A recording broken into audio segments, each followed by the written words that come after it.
So as you all know that these sessions are being organized by India International Education Council and Schoolology Solutions. India International Education Council is a not-for-profit organization working in the field of education. It has collaborators from 12 countries. India International Education Council aims to create a better world through education. It is also trying to build quality centers for elementary education, which are approachable for all kids. It is also tries to find best educational practices across the globe and find ways to implement those in Indian institutions. It is also creating more awareness on. Sorry, Mr. Rajul. Mr. Rajul, I'm sorry to intervene. Yes, ma'am. Good morning. Good afternoon. Sorry. Yes, yes, go ahead. Mr. Rajul, your presentation is not visible. My screen is not visible, yeah? No, it's not visible. Oh, just give me a second. I'll try again.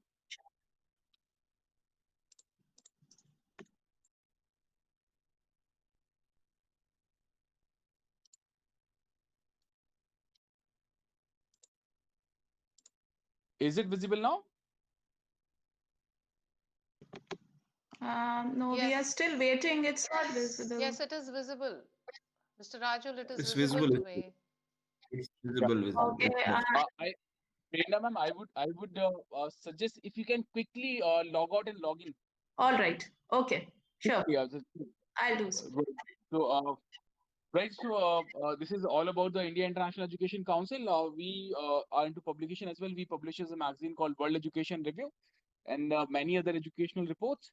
We also aim to organize, build 100 chapters in different cities by 2022. India International Education Council will soon open its membership for institutions and individuals.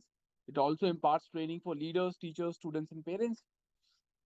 So I will share that this is a 80th session. So far, we have organized 79 sessions. We have received 7,246 registrations, 6,462 questions on national education policy. We have seen participation from 5 countries: India, USA, Qatar, Saudi Arabia, Nepal. From India, we have seen participation from 19 states and 80 cities. We aim to organize 200 sessions. We would be reaching out to 100,000 educators, 20,000 institutions, and 1,000 plus eminent speakers like today's speakers would be joining us to share their perspective. So, with this, I would request please join me in welcoming our key speaker for this very special 80th session of Leadership Talks. Our first key speaker, Dr. Prerna Mitra ji. Dr. Mitra is principal with Army Public School, Lucknow, Uttar Pradesh. She has 30 years in experience in the field of education, which includes 14 years of administrative experience.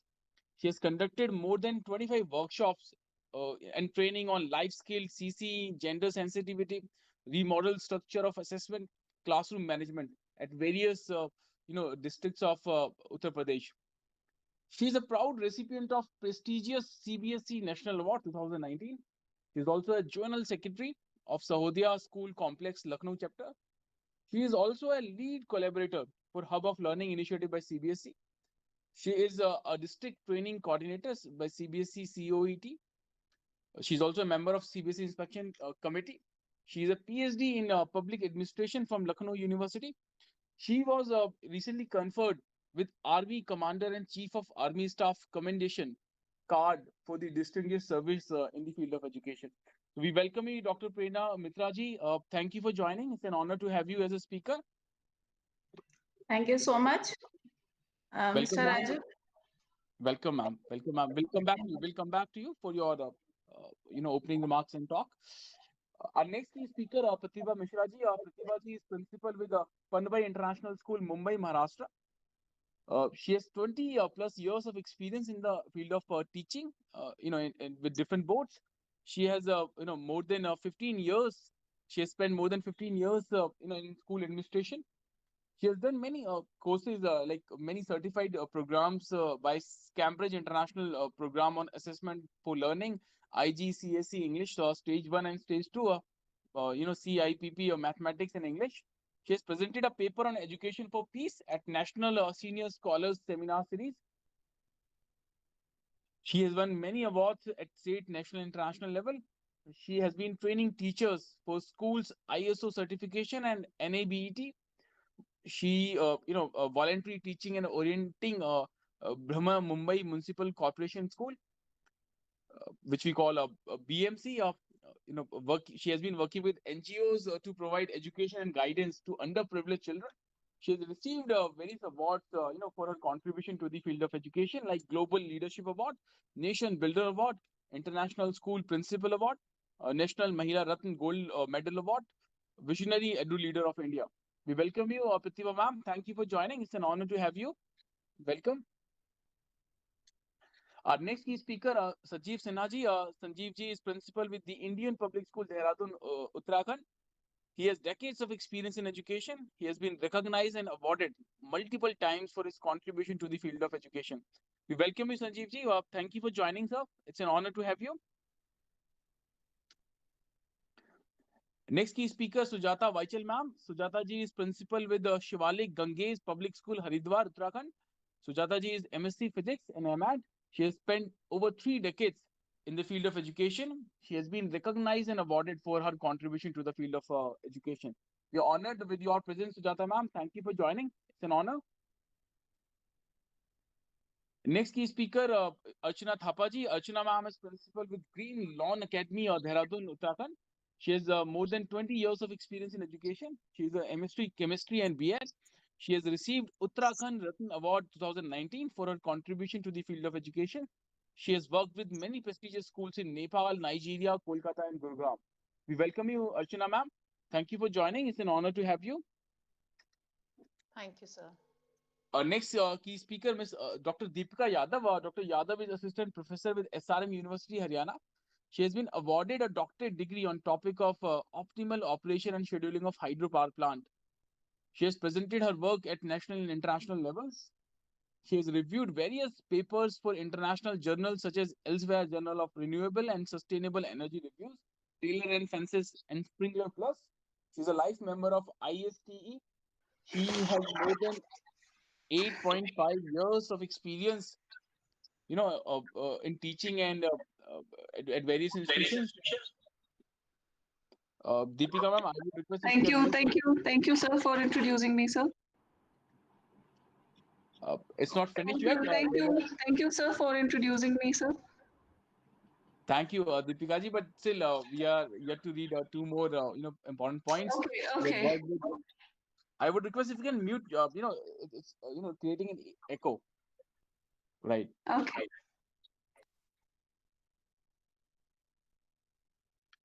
So she has also worked with Adam Science and Technology University Ethiopia in Electric and Computer Science Department. Her research area is soft computing technology, application in power system and renewable energy. Welcome, Dr. Deepika Yadav. Thank you for joining. Our next speaker, Mr. Sunil Dangi.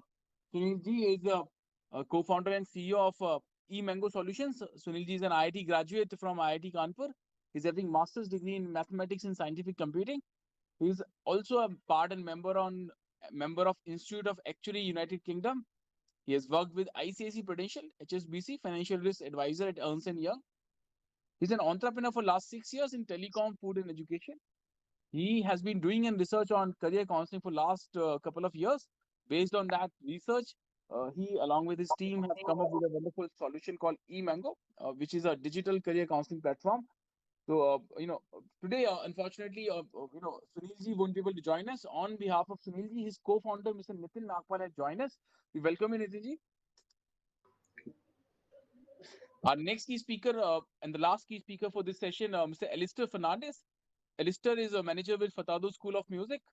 Fatado School of Music is India's largest music educator. It is a brand which is synonym to music in our country. It has a 150-year-old rich legacy. It has been working with the 200 plus leading schools of India. It has trained over 1 lakh students.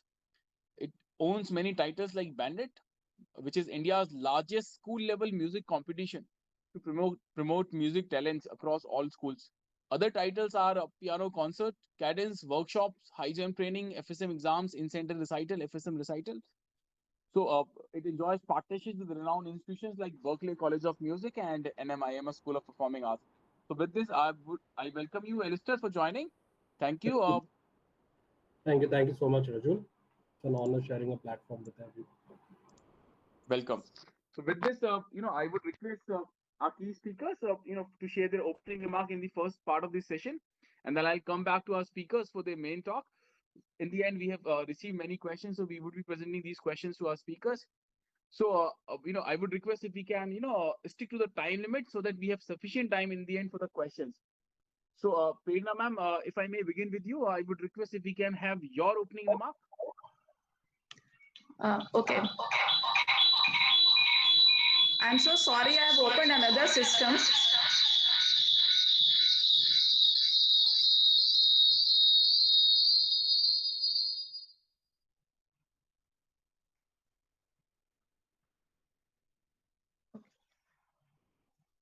Thank you so much, Mr. Rajul, for my introduction. And it's a proud privilege for me to be a part of this platform, virtual platform, among eminent leaders and speakers. And I thank India International Education Council for inviting me as a key speaker in this platform. And regarding my qualification, my experience, I'm sure you must have seen it, but the only thing which I say is that I am still a learner and a progressive learner. And as far as new education policy is concerned, it's really a remarkable initiative which has been taken by Ministry of HRD. And the only thing which is required by all the stakeholders is that they need to accept it in a very positive way, and we need to work on it and ensure that when we are executing it, it should be with one aim, and that aim is that we need to prepare our children, that is our subject of study and our subject of teaching. We need to prepare our children for tomorrow. So that's all from my side. Thank you once again. Thank you, ma'am. And absolutely, you are right when you say that we need to accept, gladly this policy and try to execute in a collaborative way. Thank you, Prerna ma'am. We'll come back to you for your opening, your main talk. Now, I would request Pratibha Mishra ma'am, if we can have your opening remark. I believe Pratibha ma'am is yet to join. So I'll come to Sanjeev Sinha sir. Sanjeev ji, your opening remarks, sir. Good afternoon. I have been already introduced. Thank you, sir. I had a boarding school in Dehradun. We have already started our school for class 10th and 12th. All students in different phases, class 10th and 12th are here. National education policy, initially, it has come as a draft. Then the policy has come. There are so many things in policy. The question mark always is its implementation. Even you see NCF 2005, it has so many, it's a very beautiful document, NCF 2005. Again, now the NEP has come. It's a wonderful document. Now, major stakeholders, schools, even colleges, higher education college, how they are going to implement is a big challenge in front of us. I think very progressive government, progressive document, progressive schools. Now, scenario has completely changed in these 20 years after 2005 to 2020. In 15 years, technology has come. So I'll be speaking more on about one of the guiding principle of this NEP 2020 is extensive use of technology. So I'll be speaking on that. And thank you all. Thank you, Sanjeev ji. We all are very excited to hear your ideas and perspective on that. So with this, I would request Sujata ma'am, if we can have your opening remark. Good afternoon, all. Yes, Good ma'am. Good afternoon, all. afternoon. Yes, ma'am. You are audible. Thank you, sir, for introducing me. And I thank India International Education Council to give me the chance to speak up on national education policy. Actually, my school is in rural area. So during this whole 2020 year, it was a very big challenge to teach the students through the new technologies using computers and laptops. because we have a great problem of connectivity here. So anyways, our teachers work very hard and students also have learned so much and come up and tried their best to come up with the new technologies. And again, I thank you for giving me this chance. That's all from me. Thank you. Sujata ma'am, we are honored with your presence. We'll come back to you for your main talk. With this, I would request Archana ma'am, uh, if we can have your opening remark. Good afternoon, everyone. And I would first of all like to wish everybody a very healthy and happy 2021. This year, 2020, has been really difficult, and especially for schools, because it put this at stake a number of schools, their presence, their existence due to the pandemic. So for us, for the schools, NEP 2020 was a pleasant change in that whole scenario, because it brought about a change in thinking. Of course, it was always there, but it formalized that change in thinking from rote learning, marks driven, to a thinking, knowledge driven system. And this was much needed. We were moving towards it. Most of the schools had already started working on it. But with this policy, it becomes easier to implement. I mean, easier to follow it. Implementation, of course, is what is going to be a point of discussion today, I think. I would be discussing mainly about the early education, the ECCE that has been brought in. For the first time, we are bringing in the early learners into the fold. And that for me is very important. I feel that is those formative years were very important and were always neglected, sort of neglected. So I'll be touching that point. Thank you very much. Thank you, Archana ma'am, and wish you a very happy new year to you as well. So, this year is going to be very special because everyone is, praying that this year should be a normal year. We don't want some more adventure, right? So this year must be, a normal year. So wish you a happy year to all of you. With this, I would request Dr. Deepika Yadav. Dr. Yadav, your opening remark. Yes, sir. Good evening, one and all present. Thank you, sir, for giving me opportunity to be part of panel discussion. As I am from SRM University, so I'll be discussing about choice-based credit system, that is CBCS curriculum that we have adopted for SRM University. Particularly for electrical department, as I'm heading the electrical engineering department at SRM University, so I'll be discussing points related to that. So there are basically two key objectives of NEP 2020. I feel that number one is 5+3+3+4 structure that will be soon replaced by a 10+2 structure of education policy.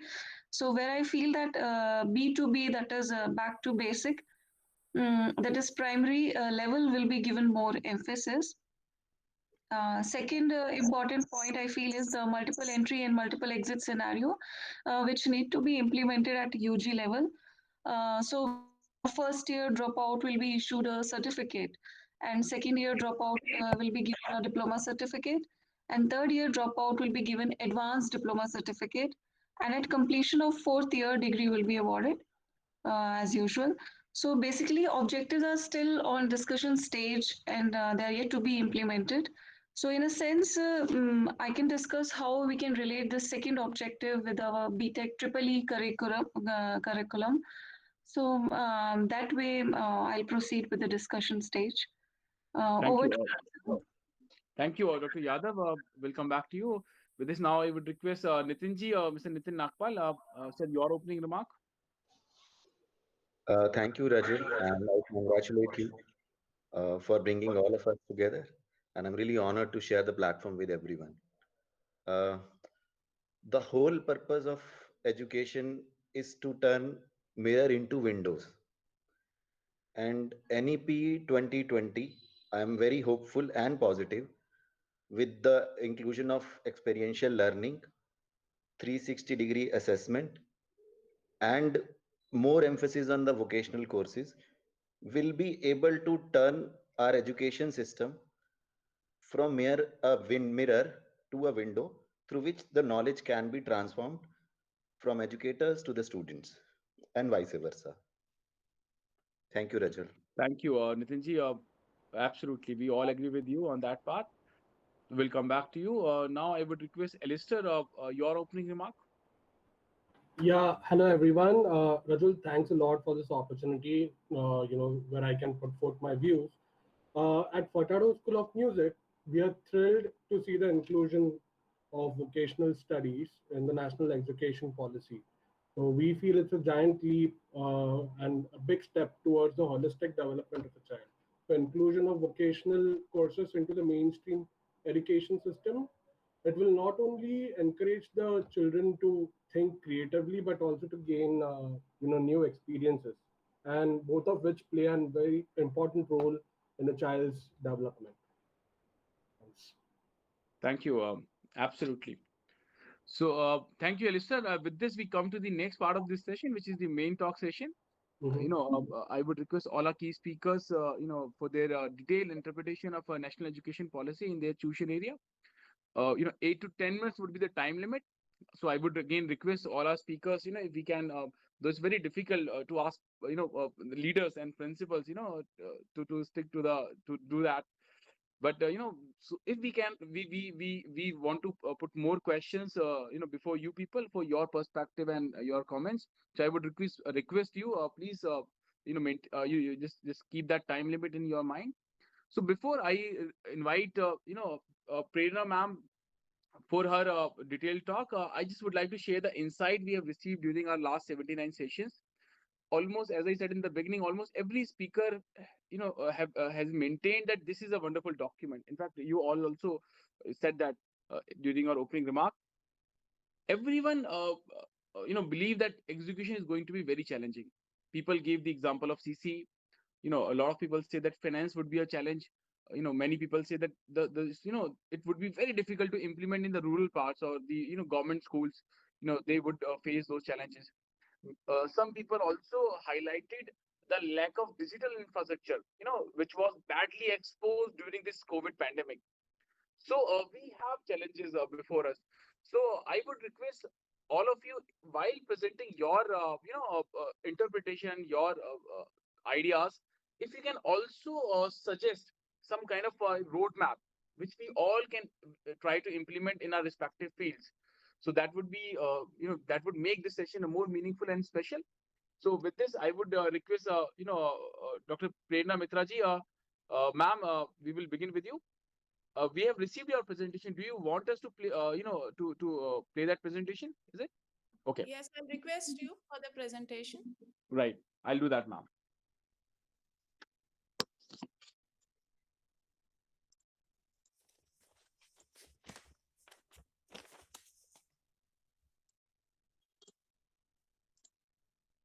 So I believe my screen is visible to all the participants. Yes, it's visible. Yes, ma'am. Okay.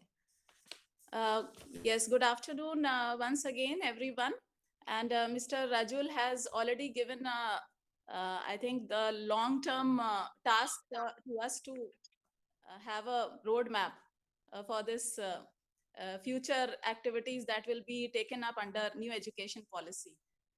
Talking about new education policy, what I'll do is that I'll just give an overview of this new education policy in one slide, and thereafter I'm going to speak on basically the teachers and the training of the teachers part.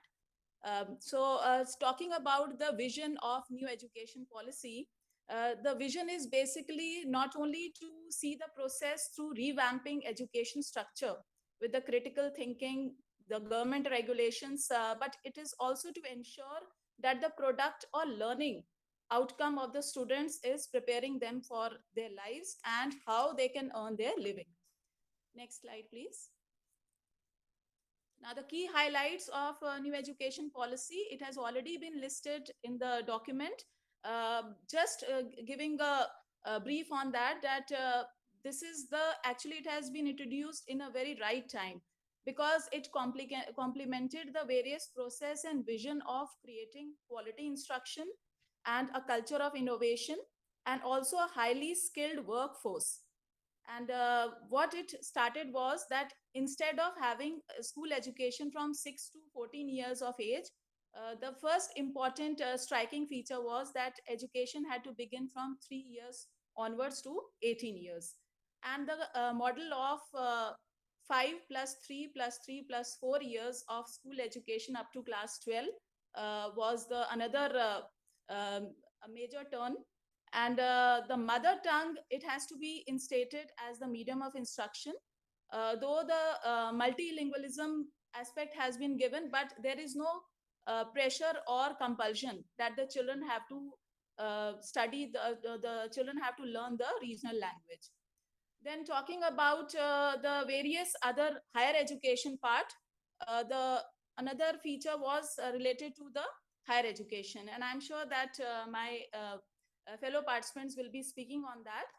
But just to underline the fact that there are 3 or 4 years of undergraduate degree, and students will be given multiple exit option. For example, if a student wants to quit within a year, then a certificate will be provided to the student after +2. And in case the student wants to leave after, sorry, in case a student wants to leave after 2 years, then a diploma will be provided. And after that, the child will be getting the entire degree, completing 3 years or 4 years. Then next highlight was basically the separation of subject stream with a blurred, as students, they will have plenty of choices in the subjects. And they would also like to study across the streams and the vocational education, which will be introduced right from class 6, and also with free internship. And there will also be a national assessment center named Parak for common entrance examination. We also had the use of technology as one of the major feature, because keeping in view the present scenario, we can see that how important it is that every teacher has to be techno savvy. So next, in coming to the teacher education, about which I'm going to elaborate on, we know that if we teach students today what we taught yesterday, then we rob them of tomorrow. These words by John Dewey resonate across time. Teachers, we know they are the most essential component of the education system and the center of fundamental reforms in the new national education policy. They play a key role in the implementation of the key features of this policy. Therefore, it is essential to upgrade and regulate the skills and professional knowledge of the teachers. The duration of B.Ed, it will depend upon whether the teacher has already done the graduation course or the post-graduation course. And the mode will be blended. It will be offline as well as online, keeping in mind the location of that particular teacher. And the completion of the target of this entire teacher education will be 2030. Next slide, please. The teachers who are planning to be the teachers by choice, usually what happens that teachers, they become teacher just by chance as a stopgap arrangement. So these dedicated teachers, they will be strengthened by learning how to adopt better methodology in terms of content, material, and pedagogy. The emphasis will be on technology-driven education, learner-centric, including the inclusive teaching and learning, and also collaborative learning. Next slide. So the aim is basically that we need to enhance and empower the teacher. So in this year itself, 2021, the proposal is basically to form a new and comprehensive national curriculum framework for teacher education. For this, a lot of work is still going on. And this NCFTE 2021 will be in consultation with NCTE and NCRT. And this will be based on the principle of the National Education Policy. The teacher education program, it is proposed to be conducted within the composite multidisciplinary institutions, and to ensure outstanding teachers who are entering the teaching profession, especially from the rural areas. A large number of the merit-based scholarship also will be instituted across the country by studying the quality 4-year integrated B.Ed program. So this 4-year B.Ed program is the salient feature of this new national education policy. Along with that, the teacher eligibility test, it will be strengthened to inculcate the better test material, both in terms of content and pedagogy. Next slide. The first step, which is very important and should be done thoughtfully, that is the recruitment of the teacher and deployment. So it need to be done in various stages instead of just taking the interview.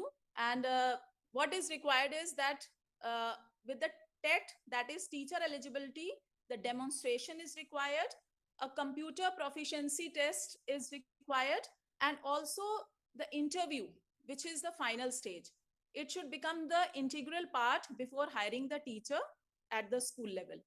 And, we all know that in order to build a strong foundation of the children, a quality of the teacher need to be assessed before employing the teacher. So a suitable TET or NTA test scores in the corresponding subject, it should be taken into account for the recruitment of the teacher. Next slide. Yes, teachers, as I've already told, they need to be empowered, and the technology-based comprehensive teacher requirement planning should be done beforehand, which should be conducted by each state to assess expected subject-wise vacancies over the next 2 decades. So this is an important feature of the new education policy.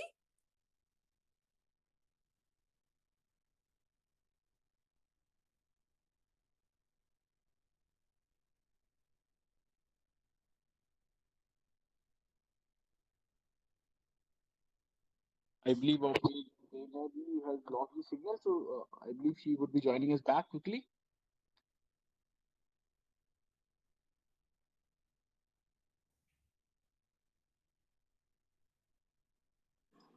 She has joined back. Yeah, I'm so sorry. There was a call. I got logged out. So sorry. Coming with the empowerment of the teacher, a robust merit-based structure of tenure, promotion, and salary, it need to be developed. A common guiding set of national professional standard of teachers, it will be developed. The target is 2022. And there will also be expert bodies in vocational education under the professional standard setting body, which will be in accordance to the NCERT and SCERT's forum. Next slide. The aspect of how the teacher need to drive and push ahead their potentials, it depends only upon the readiness and motivation of the teachers. And the teachers therefore need to understand and execute the right methodology of innovative pedagogy to transact their knowledge. The strategies of experiential and hands-on learning, integration of co-curricular and extracurricular activities with the core subjects need to be implemented, as same has already been directed by various circulars issued by CBSE and the manuals issued by CBSE on art integration, Fit India movement, and Atal Tinkering Lab, and so many innovative techniques like O Labs have also been worked upon, and a lot of workshop has been conducted by CBSE. Besides this, the peer tutoring with collaborative projects need to be given to the students to ensure comprehension of the subjects taught to them. The teachers, they also need to upgrade their own knowledge and their students' knowledge through effective online teaching. As we know that many of the leaders, they agree with me that there are some teachers who are still reluctant to work on technology. So, but this phase, this situation has now taught them how to improve upon it. Next slide. The students, they also need to be kept abreast with the supplementary information so that they know about their own country and their nation. With the documentaries on inspirational luminaries of India in science and beyond, they also need to impart knowledge about traditional Indian values, Indian constitution, ancient and modern India, and also other social issues. Children should be told that they need to take care of their health and they need to participate in lot of sports activities on the spot. Because of this online mode, this Fit India movement has initiated that it should be on the spot exercises should be done by the children. Then use of technology and design thinking, it is very relevant and interesting technique which is adopted in teaching and learning. And how art can be used in various forms which will be integrated with the subjects, and that will make the students understand the subjects very well. So in the end, I'm going to show you this video also on how art has been used to teach English. Another coming to the very important aspect, that is the assessment tool, that is Parak, which is initiated under the guidelines of this HRD ministry. And there is also a paradigm shift from the normal assessment to competency based assessment. And this body, Parak, will conduct the National Achievement Survey and guide the state assessment achievement survey in order to promote the critical and creative thinking, which will be aligned with the 21st century classrooms. Next. And covering this major aspect of teacher training, the timeline basically it will be maybe by 2040. So the process has still started, it has to start, and this will be based on how much all the stakeholders will collaboratively take part in it, and to ascertain the consistency, a follow-up of all the training of the teachers, empowerment of the teachers need to be done, wherein the teacher give and take the feedback. They take the feedback, they give the feedback that how were they able to get benefit out of these trainings. Next slide. So I would definitely say that teachers, they truly shape the future of our children and therefore the future of our nation. I would suggest a takeaway term plan, which can be emulated and adopted by all the stakeholders. Plan, where P is standing for preparing and planning the lessons of the teachers for effective classroom management. L, which stands for learning the innovative techniques to keep pace with the blended and hybrid model of teaching and learning. A stands for applying or application, or disseminating the knowledge of the teachers to generate interest, keeping the students engaged in their classes. And N stands for nurturing the potentials of students with their soft skills and ensuring values that are imbibed and retained so that they become successful in their lives. I rest my views by quoting lines of an unknown, that when planning for a year, plant corn; when planning for a decade, plant trees; and when planning for life, train and educate people. And the thought, another thought, which is by John Henry Clark, is already there, that a good teacher, like a good entertainer, first must hold his audience attention. Then only he can teach his lesson. Thank you so much. And I'll request, please see that video. I'll request the organizer to please play that video on art integration in education. Thank you, Mitra ma'am. I'll just take just half a minute, just a few seconds, before I present that video.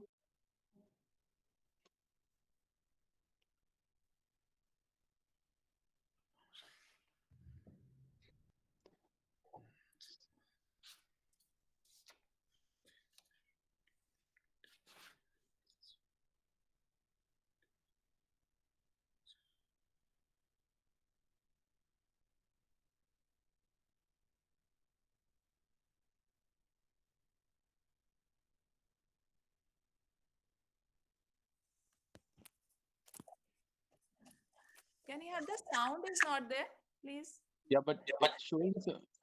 It's showing. Video is there. But it's showing the full sound in the audio, but All right. no sound is coming. So it's just, I think we can make the alphabets also with various design, and the design thinking concept is also coming in this video. Right, absolutely innovative.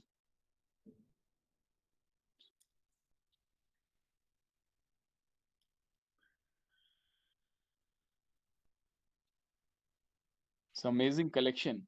Yes, it's a collage kind of thing, wherein this is just imagination and originality of the students.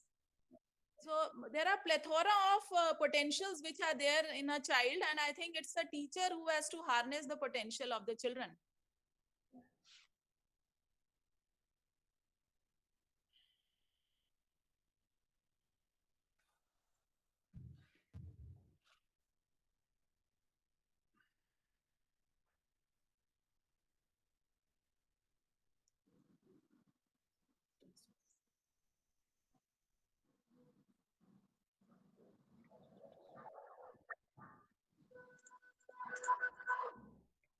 Thank you so much, and thanks for giving me this opportunity once again. And I'm sorry that I have delayed presentation. Thank you. Thank you, ma'am, and big thanks for sharing these useful insights. And absolutely, when you say that teacher must hold the attention, and to hold the attention, you need to empower itself. You also highlighted a very important part of NEP, that NEP would eventually take us to a position where we would be attracting talented people, bright people, who would be opting teaching as their priority. So big thank you, Mitra ma'am. We'll come back to you with questions. Now, I would request Sanjeev Sinha sir, sir, your perspective on national education policy.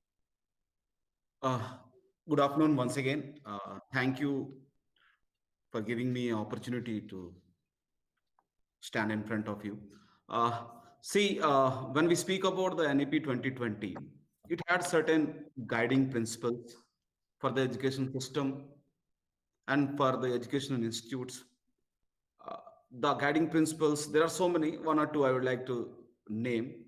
One was on achieving foundational literacy and numeracy, flexibility, no hard separations in art, science, between co-curricular, curricular, and extracurricular, multidisciplinary, holistic education. These are the guiding principles: creativity, inculcating creativity, and critical thinking in students.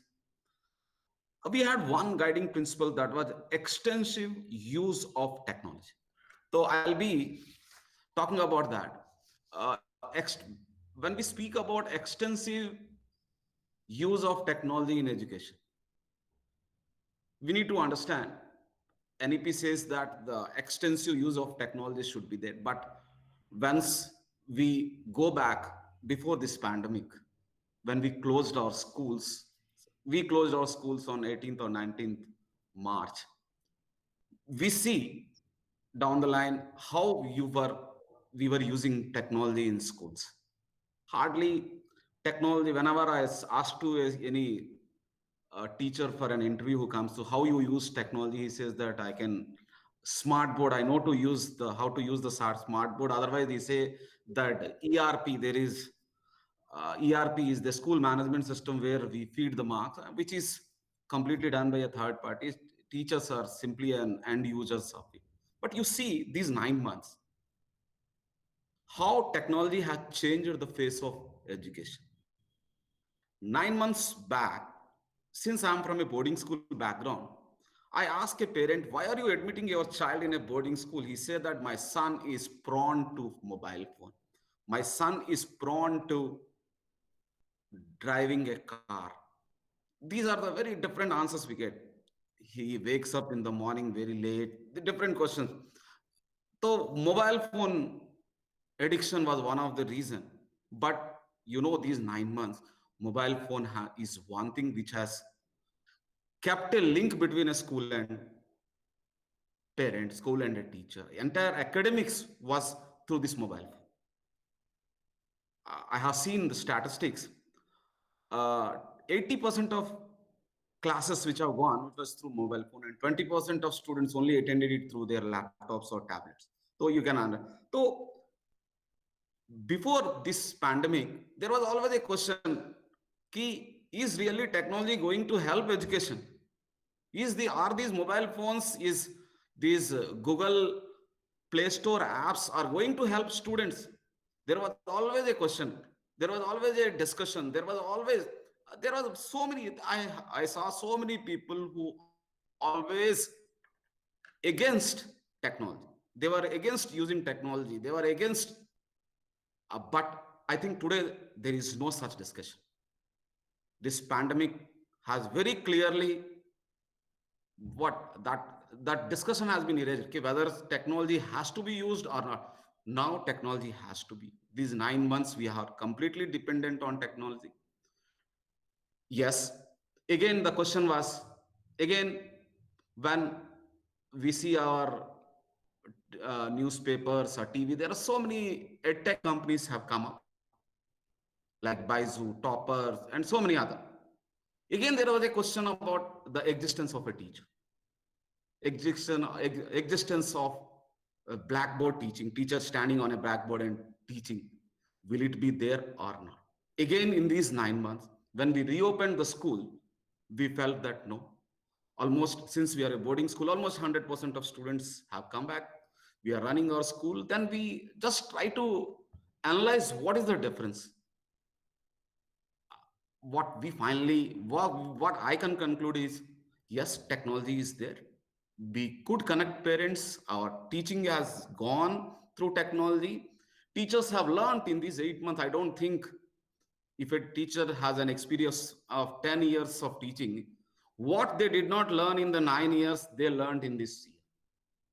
They learned through video conferencing tools, how to use a Zoom, how to schedule a meeting, how to break it, how to go in room. There's variety, how to use Kahoot app, how to create a quiz, how to create an interactive worksheet, games, so many things. The teacher, you don't know. I think teacher is one thing who has learned so many things in this pandemic. He changed himself. He has adjusted himself. He modified himself. He innovated himself. Every day I come across, whenever a teacher comes, since we are a boarding school, teachers were in campus. Few of our teachers, they used to come to me every day. They used to come with a plan, and we used to execute it. And yes, there are so many places students also helped us in bringing this. So again, the question came was, how is this teaching? His teaching job is in danger due to technology? Again, no, nothing. What we felt is a face-to-face teaching is the most important one. Therefore, technology can be a tool. A teacher cannot be replaced. A classroom cannot be replaced. Technology will remain a tool for a teacher. For a technology, for a student is for technology, a student is an end user, but for a teacher, a student is his life. This is what I want to say. Then when it comes, therefore, there is no question that technology is good. So many, after seeing the plethora of variety of tools coming up in the market, Byju's, White Hat, Junior, so many people felt that is their schools are in danger, situation of danger. I don't think so. There is nothing like that. As long as if education is something which is infinite, the teacher will always remain in it. Now we come to NEP. NEP says that in their format, they says that technology will be used extensively. Yes, the technology is a tool. Already we were using it. We were using in terms of smart classrooms, in terms of technology helped a lot in administration of the school, the ERPs, and now technology will further enhance. Now we come to how in NEP, what are the proposals? What are they going to think? One of the guiding principle of NEP is teaching in local languages, teaching in multiple languages. Content has to be created in multiple languages. Yes, technology can help you. Otherwise, if you are going to translate manually, see how much time it takes. But see, with the help of technology, with the help of, there's a disruption in technologies. Not only is technology, AI model, artificial intelligence model, different other models have come up, blockchains. These all are going to help teaching learning process. It will help school management. It will help school planning. What all are the guiding principles are there? Creativity, critical thinking, promoting multilingualism, life skills. These all places, technology can be used everywhere. In every area, technology can be used. Technology can help differently able learners It can strengthen education planning and management. It can create interactive and immersive content. It can be, that is what I was talking about. Content created, bank of content need to be created. This all can be done with the technology. Again, technology can improve teaching, learning, evaluation. These all areas technology can be used. Professional development of teachers. Earlier, all workshops which were conducted, which were face-to-face workshops, CBSC, I'm also a resource person, I also go for works to conduct workshop. But now you see the entire this professional development workshop scenario has continuously changed. I think after reopening of schools post COVID, I don't think it has completely, it has brought disruption in the management of things, and technology was going to help us. Most of the workshops still could be conducted online. I think this is one area where technology going to, again, access to disadvantaged groups. City, there are a lot of difference between the resource people in cities. The best resource persons are always there in cities. They can go remotely, they can go remotely in a virtual mode, and the access can be, the groups, the number of people attending these things can be, we can broadly increase number of people. Again, when it comes to planning part, administration part and the management part, technology is going to surely help. This is all from, thank you, sir.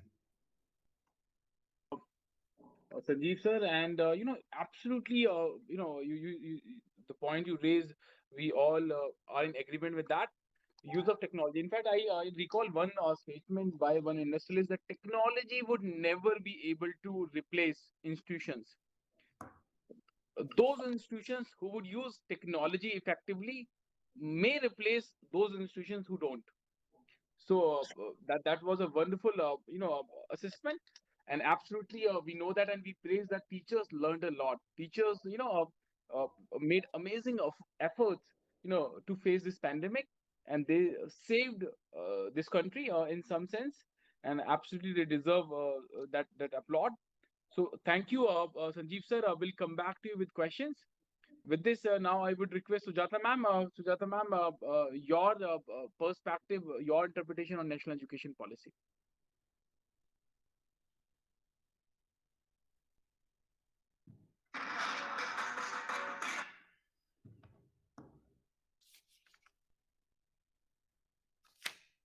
I believe Sujata ma'am has lost her signals.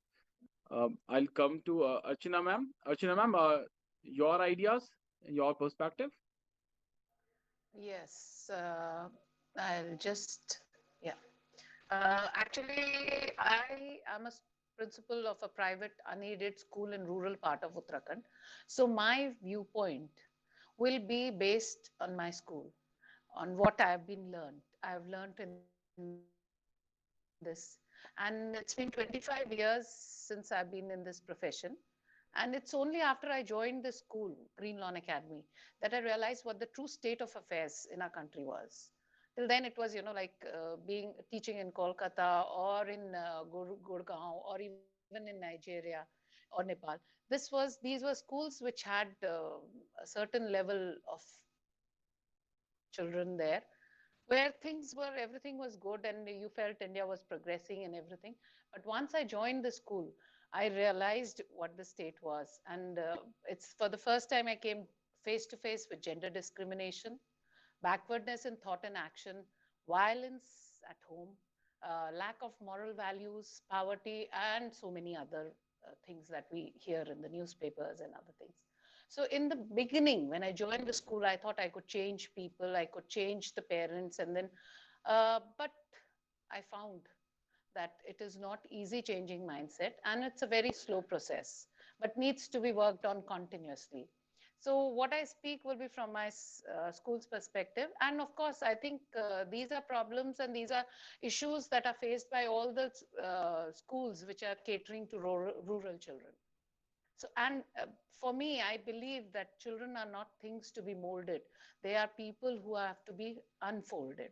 So we need to really work on them. And I feel that that early years, that early formative years are very important. And that is why for me, this NEP was very important, because it brought those children from that years 3 to 18 under the education umbrella. Before that, it was, we only talked about students from class 1. But here we were now talking about children from the age group of class 3. So today, when I talk about ECCE, that is Early Childhood Care and Education, I'll be touching a few points.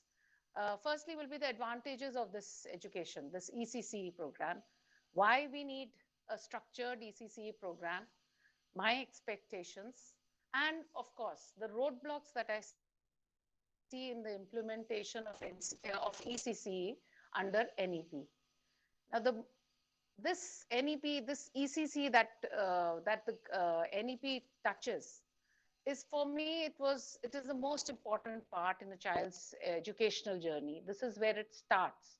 And a good quality early childhood care and education has been understood for a long time by everybody, whether in the education field or anywhere. It has been regarded as the formative years, and the best has to be done there. And what I feel, the advantages we all know, and NEP has stated, it has given priority to building strong foundation early in a child's life. And they have said ECC is the greatest and most powerful equalizer. So basically, they are stressing on ECCE. And it is not that there was no early childhood care earlier. We had Anganwadis, and we had a lot of states which had a lot of initiatives, a lot of projects. Some of them are really good, but it was not the same everywhere. And most of the Anganwadis were dependent. Their performance was dependent on their head teacher, on the Anganwadi teacher, how good she is, how dedicated she is. Then the Anganwadi kids would do very well. But usually it was just basic that was covered in an Anganwadi. And thus, for me, it was, so coming to the advantages of ECCE is that for students from good background, it has never been a problem. Early education was never a problem. Students went to schools, good schools, and they were taught everything. But for us, when we get students who can be a first-time school goer, or an ex-Anganwadi child, or if you're lucky, then a child with proper functional schooling. Most Anganwadi children are a little better than the first-time goers because they can stay in school for 2-3 hours without their mothers. So it was very important, and we felt very good when preschool education was covered in this policy. At least now we know that in class 1, we'll be getting a certain regularized children. We'll be getting a certain standard of children in our class 1. And so it will help us. And according to statistics, they say that a child which is enrolled in preschool, he shows a lot of good traits which are helpful later on. Shows teamwork, expresses his ideas freely, makes friends, shares, cooperates, and has other positive abilities. So for us, it was very nice that ECCE has been covered. Now, why we need a structured ECCE program? We all know that preschools are not governed by any education board. So curriculum and pedagogy is wholly dependent on the head teacher's beliefs and ideologies. This has resulted in a wide variety of schools with varied learning goals. If it is one of the branded preschools, then you will have catering to parents who are seeking admission for the ward in reputed schools. Then there is no end to what knowledge that child will get. These kids will be able to give the colors, shapes, animals. They will be able to tell you the difference between vegetables and fruits, or difference between wild animals and pet animals, something we expect a class 1 or 2 child to do. So there was no basic level curriculum that was there. These children were there was no end to the learning that was there. So basically, I felt that some of these children were being forced to learn a lot of information. They were being fed a lot of information. Whereas there were these other children who did not attend these schools, there was only reading and writing. They would go there, they would do their ABCD, A, 1 to 10, and there'll be maybe a nursery rhyme that would be recited. And there was no fun activity, no play, no story time, nothing like that.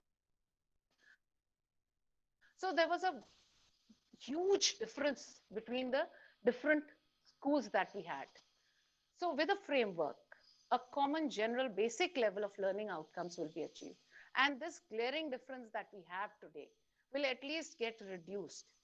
Some of these children, the burden will be reduced because there'll be a framework. But for others, it will raise the bar. So hopefully they will do better. Now, my expectation from this program is, first thing, I'm looking forward to that national curricular and pedagogical framework that NCERT is going to develop, because I believe it will help in the child's holistic development. This will be something which will give us guidelines for us to follow. Now, the NEP has allotted 5 years as foundational years. And I'm glad that the 3 years have been marked for students before they enter class 1. And we have those preparatory 6 months of training for these children when they enter class 1, so that they are school ready. This actually will give us leverage with parents to keep a child in school for 3 years in nursery, UKG and LKG and UKG. Because most of our school parents, their dream for their children is either a defense job or a government job. So they have that age criteria in their mind. And so they want their child to finish his or her education, school education, as soon as possible.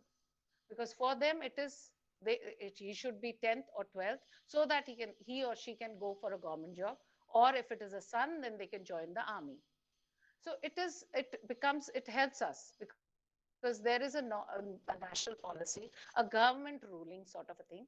So we can tell that the child needs these 3 years, and we can keep the child in that for the 3 years, and thus make sure that the child's understanding, basic literacy, and his numeracy increases by the time he goes further up in his studies.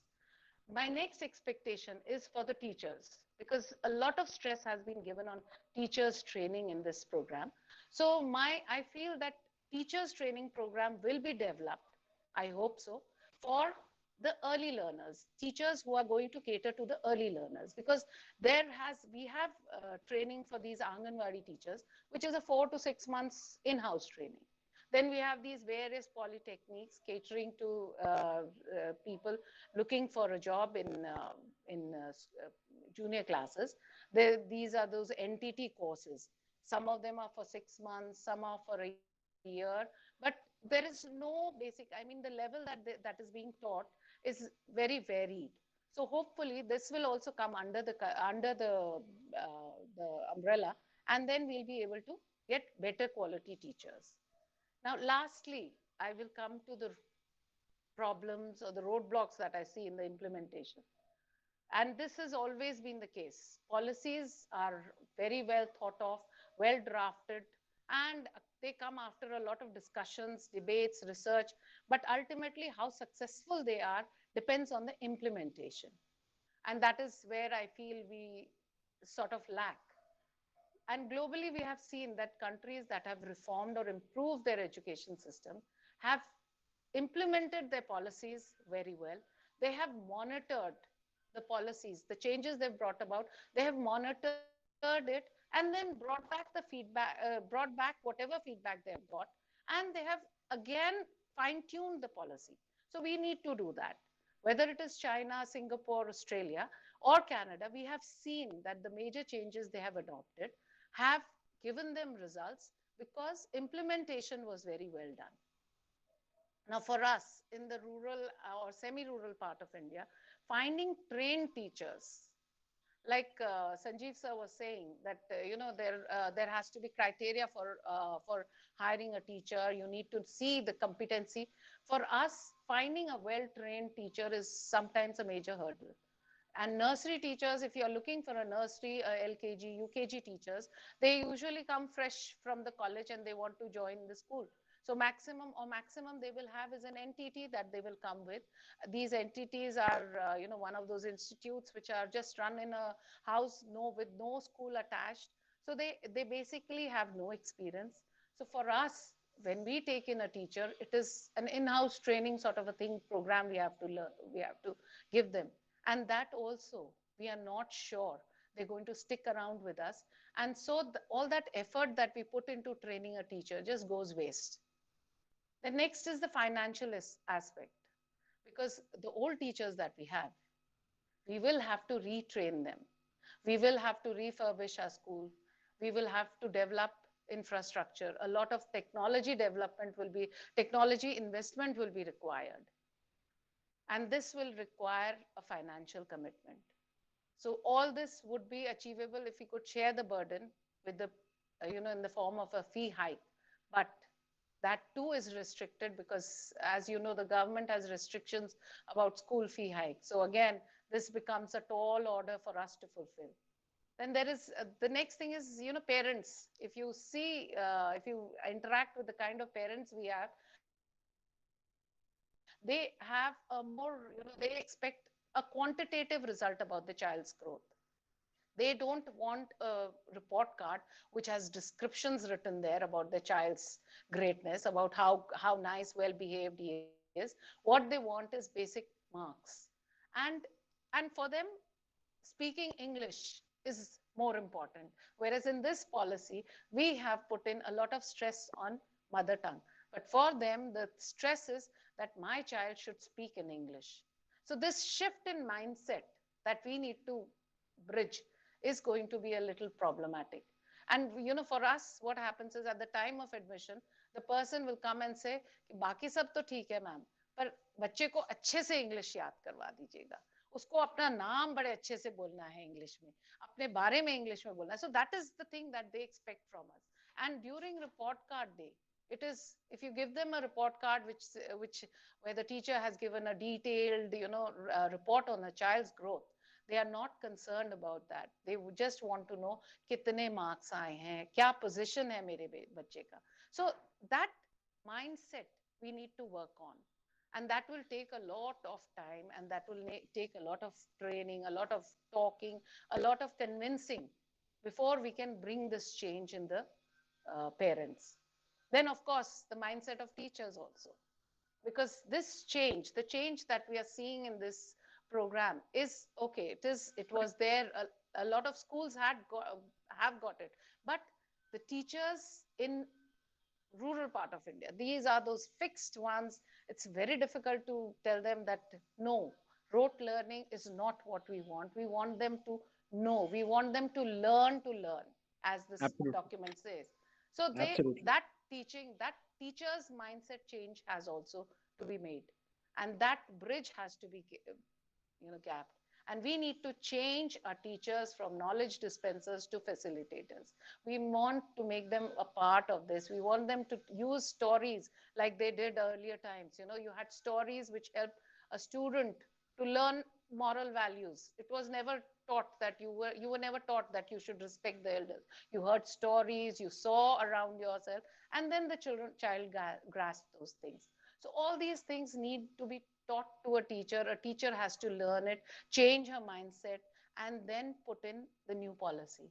So in the end, I would just like to conclude that this is in the initial stage. It still needs to be implemented. It's just a document, and it cannot be treated as sacrosanct. So once it gets implemented in 2 years' time, honest feedback, honest monitoring, and will help develop it and will help us find, because Indian education system used to be, one particular time they used to say Indian students are the best. So hopefully we will go back to that place, and we will not have a dismal performance in PISA. So let's hope to build strong children so that they become stronger adults, rather than, rebuilding those adults and trying to change. I think a stronger foundation would be a better thing. Thank you. Absolutely. Thank you, Archana ma'am. And, you highlighted these very important points.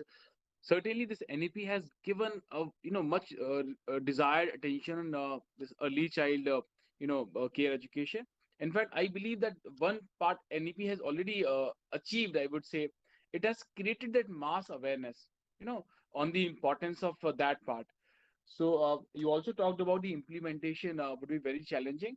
So I recall one quote that the words are words, promises are promises, explanations are explanations, implementation is the only reality. So True. we believe that in collaboration and a collective effort, we must achieve the execution and implementation this time. Thank you, Archana ma'am. I'll come back to you with questions. With this, I would request Mr. Nitin Nagpal, Nitin ji, I would request if you can share your interpretation and perspective on national education policy. Thank you, Rajul, and thank you, Archana ma'am. Your insight was really enlightening. Um, any education policy, may it be for from any country, drafted for any country, uh, broadly aims at two main things. Number one is that education in its right spirits must reach everyone, even the marginal.